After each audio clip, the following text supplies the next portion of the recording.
How do you prepare to have a good confession? What's the ideal way to confess? Wow. Madalas kasi, ang ating kumpisal, kinukumpisal ko aking kasalanan. Pero naikumpisal mo ba yung mga pagkakataon na minahal mo ang Diyos? At ang challenge ng Diyos ay mahalin mo ang iyong kapwa. So meron tayong mga dapat tingnan sa kumpisal paghanda tayo.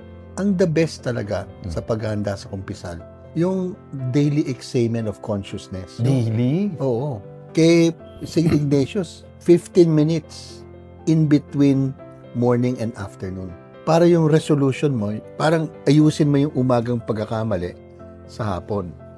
Pero maganda sa examen of consciousness po, ay tinitingnan mo rin kailan dumating ang Diyos at sumagot ka at sumang-ayon ka sa Kanya. Part yan ng confession. Na hindi natin naiisip minsan. Hindi natin kasi gusto natin pagkumpisal, kasalanan ka agad. Di ba? Yun ang parang matter of That's confession. True. Pero maganda rin i-profess, i-confess, i-proclaim. Sabihin sa Diyos, salamat din. Pinaramdam mo sa akin, andito ka, at sumagot ako ng oo, kahit mahirap. Kahit di kasalanan.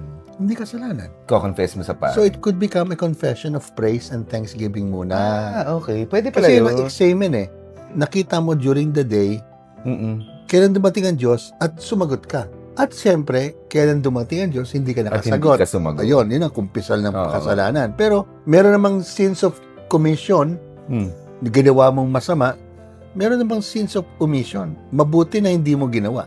O, di ba? Sa kumpisal, malalaman mo lang yun pag meron kang examen of consciousness every day. Kasi, parang let's call it, na-monitor mo ang iyong kilos. Actually, ang pagbabago natin, hindi sa kumpisal Ang pagbabago natin, yung the daily resolve to become truly better. Children, better, pero children of God.